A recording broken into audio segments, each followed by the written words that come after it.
Hello learners of all ages, my name is Mr. Montgomery. I teach 4th and 5th grade math, and today we're going to be learning about multi-step problems using addition and subtraction. Now, when we come across equations, again, equations have that equal sign, meaning that one side has to have the same value as the other side. So in order for us to find out what y is, hey, we're getting into some algebra stuff. But in order for us to find what y is, we need to follow subtraction and addition rules in order for us to figure out what our variable's value is. Now, when it comes to this problem, it works best if we work from left to right. Now, the first problem that we have is 31 minus 14. Well, if I write that off to the side, 31 minus 14, you'll see that I'm gonna have to do what? Yeah, if I start from the left-hand side, I can say 3 minus 1, I can do that. 1 minus 4, I can't do that. I'm gonna have to borrow from the 3. So borrow from the 3, change that to a 2. That changes this to an 11. Now I can subtract these two numbers. 11 minus 4, well, we still need to count up. 4, 5, 6, 7, 8, 9, 10, 11, that's 7. And 2 minus 1, well, that's just 1. So I have 17. I'm gonna put that 17 right underneath the middle where it says 31 minus 14 because that's the answer to that small section. Well, did I touch the addition symbol at this time? No, I just did subtraction. So I'm gonna bring that down.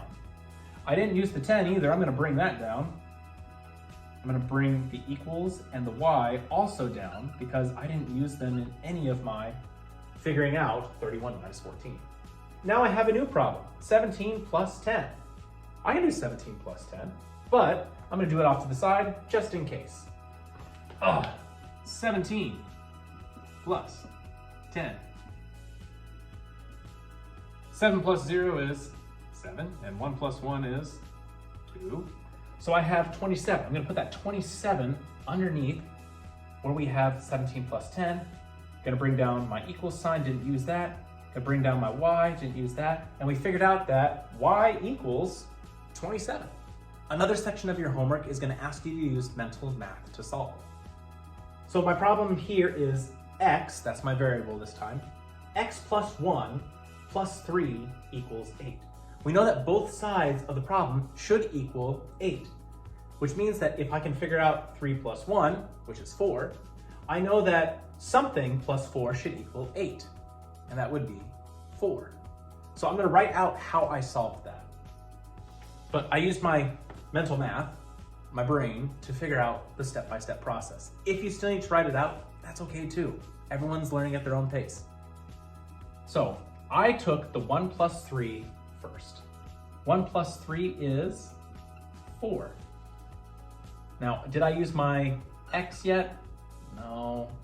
Did I use this plus yet? No. Did I use the equal sign yet? Not yet. And you didn't use the 8 yet, so I'm gonna bring down everything that I did not use. I only used the 1 and the 3. So now I have 8 on this side and 4 on this side, but I have to make sure that this side still equals 8. So I need something plus 4 equals 8. I could do it one of two ways. I know that 4 plus 4 is 8, but I could do something like this. I could subtract 4 from this side. So just take 8 minus 4, and that would leave me with 4. Or another way to solve it is to make sure that you just have 4 plus something is 8 and count up by 4, or count up from 4. 4, 5, 6, 7, 8. All right, my 4th grade friends, if we take a look at our practice problems on page 43, we're gonna be doing practice problems number 4 and 6. The directions for 4 and 6 say, find the value of x. These problems are gonna be a little bit easier than the ones on your homework, but this helps us practice our adding, multiple add-ins, and subtracting multiple numbers. If you have any questions for me, feel free to ask me tomorrow in class.